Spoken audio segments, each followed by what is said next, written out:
Good Monday morning!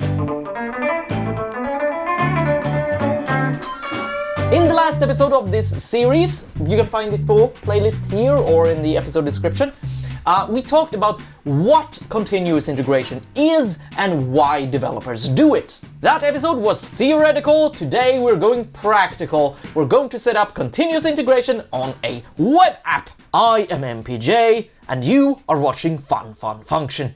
In the last episode, I talked about how a team that practices continuous integration uses an automated verification system in order to be able to merge multiple times per day. In that video, the concept of an automated verification system was very abstract. But today we're going to get down and dirty and look at what an automated verification system looks like in real life.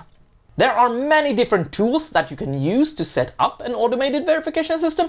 In this video, we are going to be using CircleCI. Partly because CircleCI is sponsoring this video, but more importantly, CircleCI has been my personal favorite CI solution for the last year. So, in this video, we are going to create a web application, push it to GitHub, add CircleCI to the project, and finally, watch CircleCI build and test our project on each merge. Alright, first things first, we want to create an app. In order to get going fast, we're going to be using a template project. We are going to be using Redux Starter Kit. We are going to be using this because it's a pretty sane setup and it also contains a few example components that have unit tests written for them. Okay, so let's clone this. Go into my code directory and then we go git clone and we're going to call, my god, it's hard to type today, git clone, and I'm going to be calling this fun app. Now if we check the get remote, Oh, I need to actually be in the directory. Fun app. Let's check the remotes. Git remote. How do I do this? It's just verbose. Yeah. All right. So now the origin is pointing to the template. We don't want that. We want to create our own repository. So what I'm gonna do is find how I do that. How do I do that? Fun app. And example app for continuous integration. Oh, it looks like I've already done this once. I have rehearsed for once.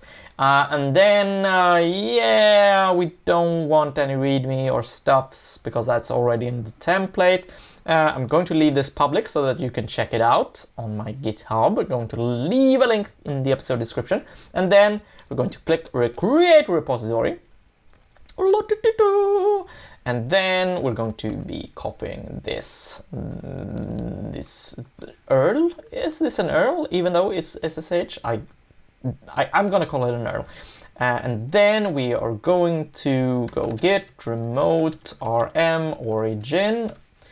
And then we're going to go git remote add origin. And we're going to paste in our URL to our fun app.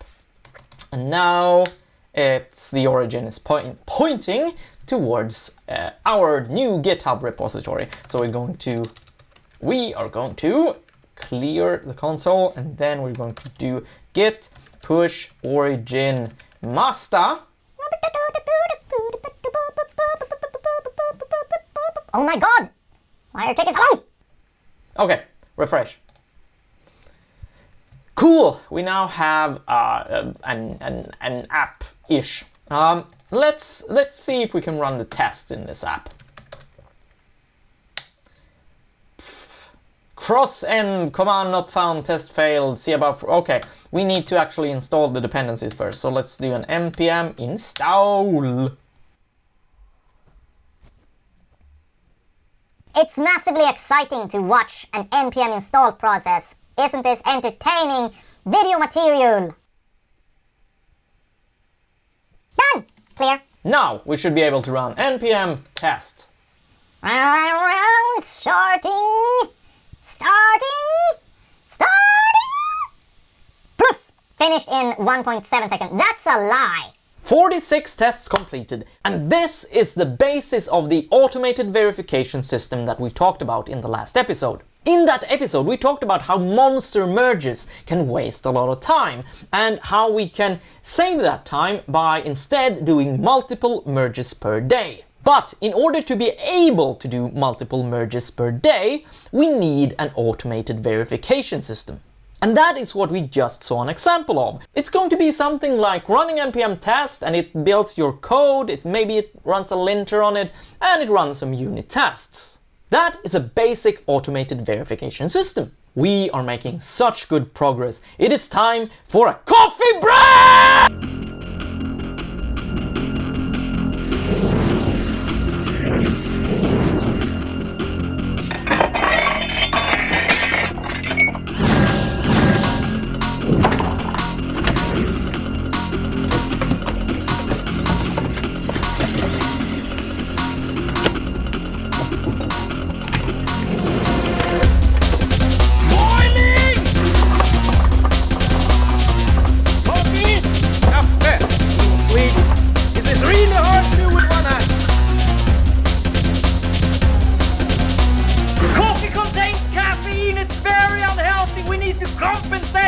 Take your banana, get it open with one hand.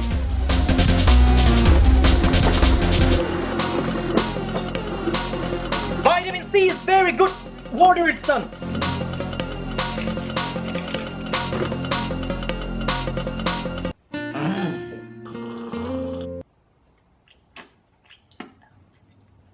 If you are a new viewer, welcome. You are watching an episode of Fun Function. I release these every Monday morning, 0800 GMT. But you will forget that and miss it! Thankfully, you can use the YouTube app to turn on notifications. Alright, back to work. So, at this point, our automated verification system is just a baby. There are many different things that we can do to make our automated verification system better. But the one thing that we are going to focus on today is adding remote verification. What do I mean by remote verification? Well, when I run npm test, what I'm doing is local verification. Remote verification is basically adding a build server to do the verification remotely, so that verification happens in a central place whenever a team member merges a change to the repository. The reason we do this is trust. If we rely on local verification, having our developers run the automated verification system on their local machines, then the repository ends up being less trustworthy. Me, as a developer, will sometimes just forget to run the tests prior to merging. Or I might have installed a new dependency, but I forgot to add it to the package.json. I only installed it locally. So it works when I run the test, but when I merge it and everybody else checks out, it breaks for them. On the other hand, if the automated verification system runs remotely in a predictable way, we can trust that the repository is in a good condition. It kind of gives the team this unavoidable quality contract that we all work according to. A kind of shared safety net. And that creates trust, not only in the code, but also within the team.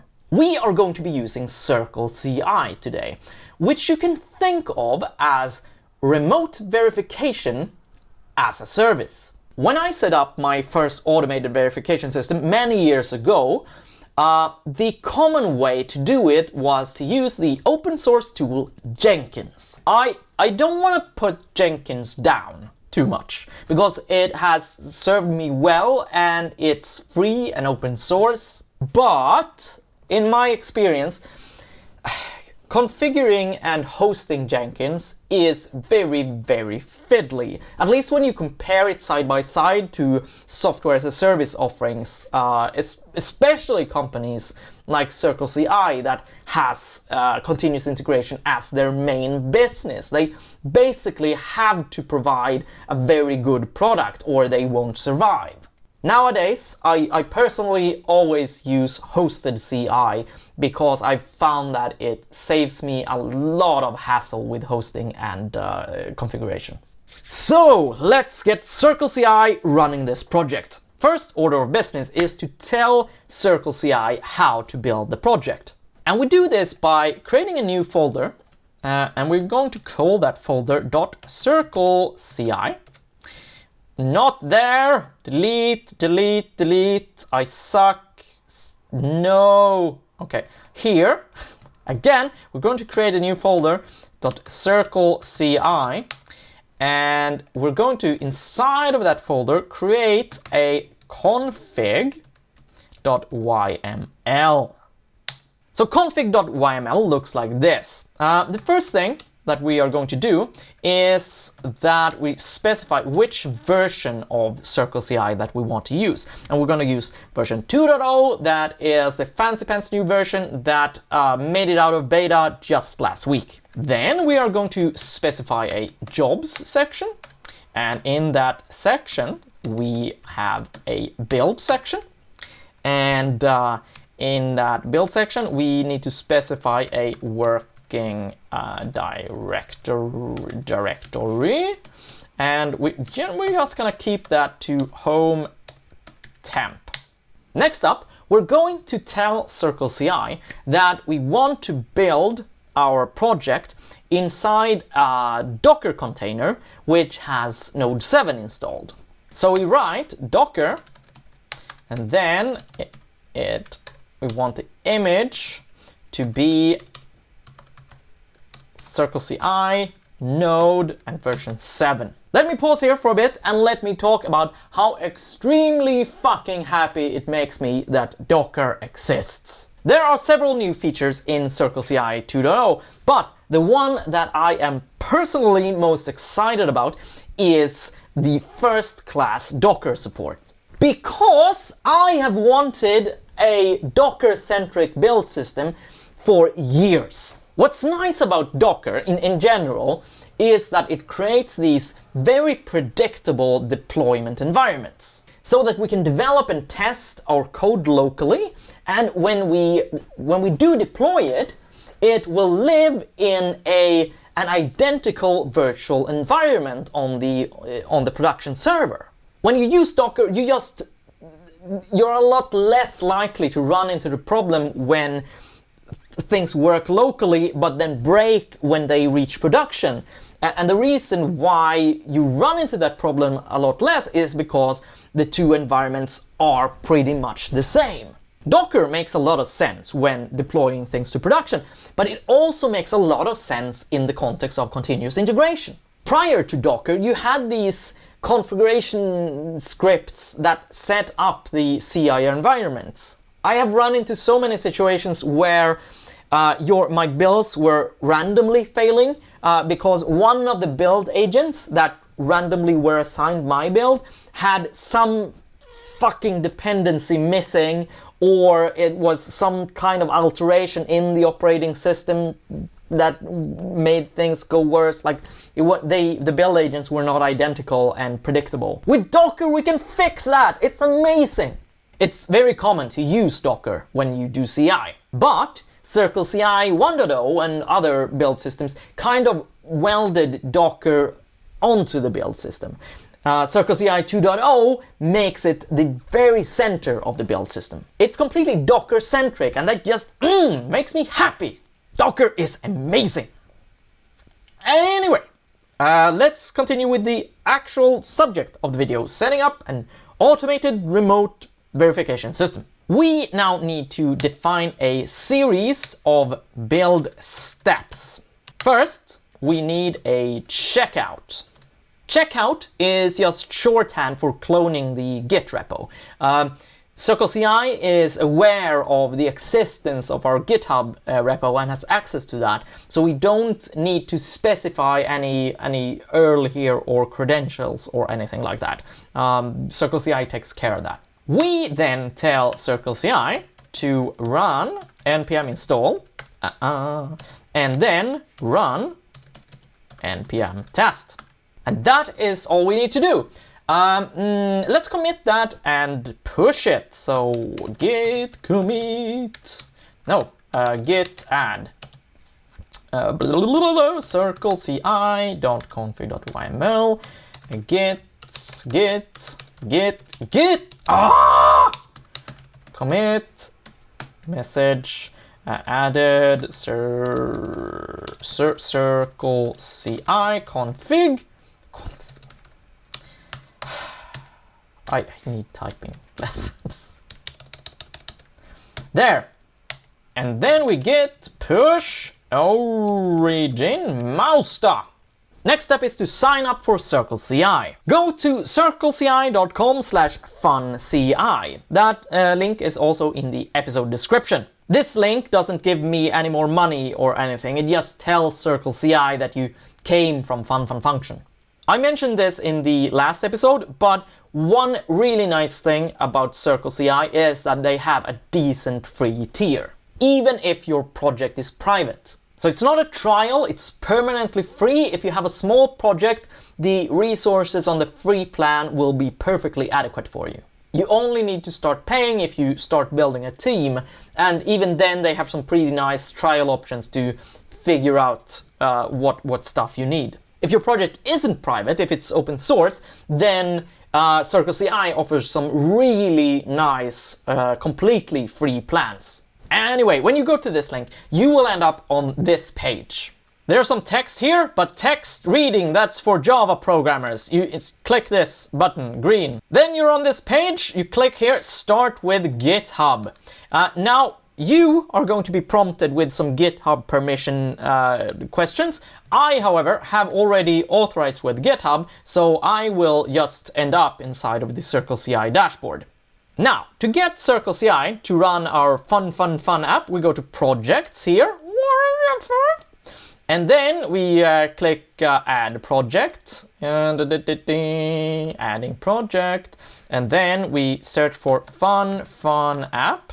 Darn, no matter. Oh, it's because I'm on the wrong organization. Hang on, let me change that. Can I change the organization? Oh, here, if you are part of a GitHub organization, you can change that here. So you probably want to change to your own name, I guess, or whatever organization you have, perhaps your work. And then you find your app. This is the one, and we go to set up project. All right, and okay, so I have the repository here. I can pick between OS X and Linux. That's nice, but we want to build on Linux. And we can pick either new or old version of CircleCI, and we can pick whatever. Just start building. I'm sure it's gonna work. Okay, queued. Failed. Oh, it's because I've written the name wrong. It's CircleCI, not Circle. Hang on. We're gonna fix it. It's fixed. Okay, git add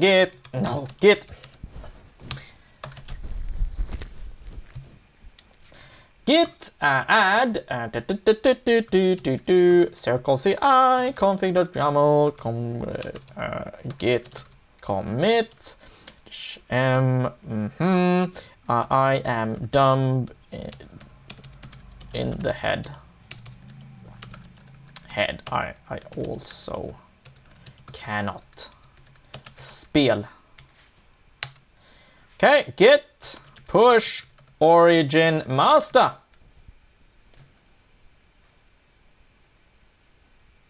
Okay, now that we have pushed, let's go to builds and see if we have it running. So yeah, here it is. I am dumb in the head and I also cannot spell running. Also, you see here that here is the prior build that it was failing, and here is also, unfortunately, builds from my rehearsal that I named the same thing. So CircleCI is confused by the fact that I created the same repo twice. I probably shouldn't have done that. Anyway, it looks like it's fixed. Let's check that build out. So this is what it looks like. It has spun up the environment. That took a second. It checked out the code. That didn't take a second. Then it did an npm install, and that took a minute. And then it ran an npm test. Now, as you see here, the overwhelming bulk of the build time is spent on installing npm modules. In a future video, I would really like to explore build optimization a little bit. Having a fast automated verification system is really important when you are merging multiple times per day. And having a remote verification system can help with that a lot if you set it up well. For example, CircleCI offers some very useful caching infrastructure for this particular problem. We don't have the time to dive into that in this video, but if you are following along, you can try adding that for extra credit. I've added a link to the documentation for the caching in the episode description. Now, finally, because destruction is fun, we are going to break one of the tests and make sure that the build fail. So let's see, we go to some of the store specs here. Expect get state location to how do you write this? Not to deep equal? It will break either way. Get commit clear git add tests store create store spec.js git commit message broke a test hap, and then we git push origin master, and let's check the builds. Kabam! You see how fast it is?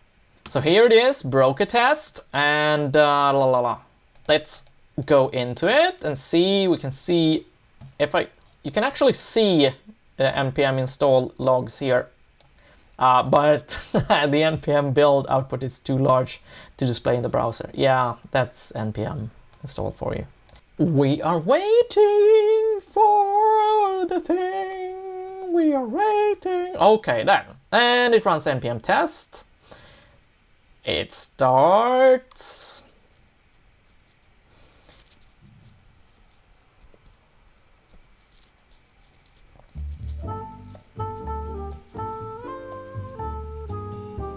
And it runs, and it fails. Excellent. Looky. Here it breaks, and yes, it has failed.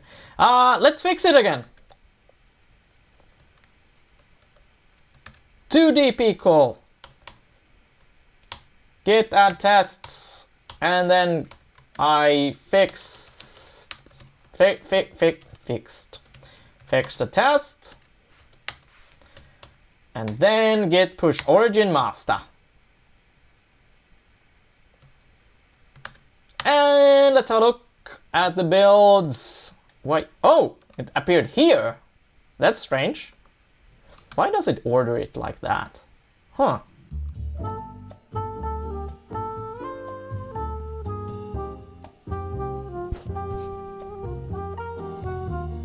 Waiting.